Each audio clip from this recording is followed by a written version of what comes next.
අයියෝ 8:17යිනේ. 8 මාට්ටම් වැඩ කරන්න ගන්නවා. A few moments later. 8:30යිනේ. දැන් නම් කාලේ හිටියනම් හරි. කාලේ එක දිගට වැඩ කරන්න ගන්නවා. 1 hour later. දැන් නම් නිදිමතකුත් එනවා. අද නිදාගෙන හෙට උදෙන්ම නැගිටලා සුපිරියට වැඩ කරනවා. Flashback.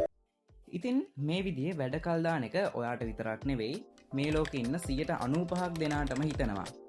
ඒක නිසා ඉතින් ඔයාට මේ දේ ගැන එච්චර කරදර වෙන්න නම් දෙයක් නැහැ. දැන් අපි බලමු මේ වැඩ කල් දාන එක නවත්ත ගන්න අපිට කරන්න පුළුවන් දේවල් මොනවාද කියලා. මේක ඉතින් වෙන YouTube වීඩියෝ වගේ to do list හදන්න පැය භාගයෙන් භාගෙ බ්‍රේක් ටිකක් ගන්න. ඔයාගේ ළඟ තියෙන distractions ටික අයින් කරන්න. එහෙම නම් කියන්නේ නැහැ. ඉතින් මේ වීඩියෝ එකේ ඔයාට කරන්න බැරි තරම් බරපතල වැඩ එහෙමත් නැහැ. පොඩි වැඩ ටිකක් කරන්න තියෙන්නේ. මේ ටික කරලා බලන්න. ඔයාට සෙට් වෙනවා නම් ඉතින් වැඩේ ගොඩ. අංක 1. ඔයාට කරන්න අමාරුම දෙයකින් දෙයියනේ කියලා වැඩේ පටන් ගන්න. මම මෙහෙම කියන්න හේතුව තමයි දැන් ඔයා වැඩක් කරන්න ගත්ත ගමන් මාර මොරාල් එකක් නේ ඔයාට තියෙන්නේ. අන්නේ වෙලාවට ඔයා තියෙන අමාරුම වැඩක් කරන්න ගත්තොත් ඔයා දන්නවා අන්තිම වෙනකොට ඔයාට කරන්න තියෙන්නේ ලේසි වැඩ ටිකක් කියලා.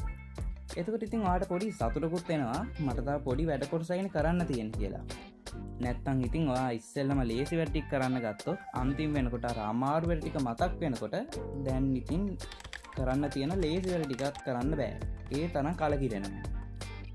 මේ හින්දා තමයි ටික වෙලාවක් වැඩ කරාට පස්සේ අපිට හිතෙන්නේ අනිත් කොටස තව පොඩ්ඩකින් කරමුයි කියලා. අංක 2. වැඩක් කරාට පස්සේ ඊගෙන සතුටු වෙන්න. හරි. දැන් අපි මෙහෙම හිතමුකෝ. ඔයා කොහොම හරි හෙනම කට්ටක් කාලා ඔයාට තියෙන වැඩ කොටසක් ඉවර කරා. දැන් ඔයා මෙහෙම හිතනවා.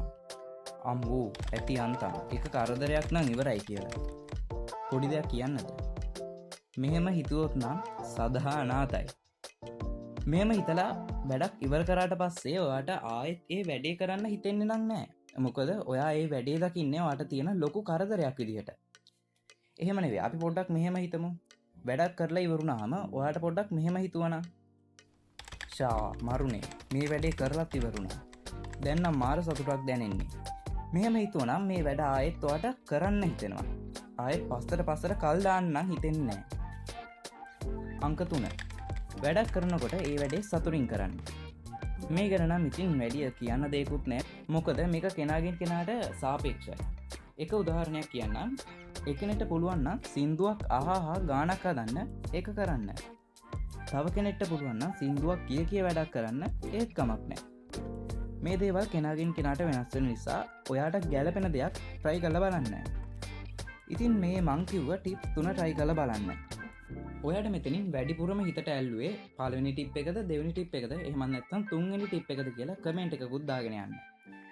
මේ වගේ ඉතින් අලුත් වීඩියෝකින් ආයෙත් හම්බ වෙනකම් ඔයාලට සුබ දවසක්.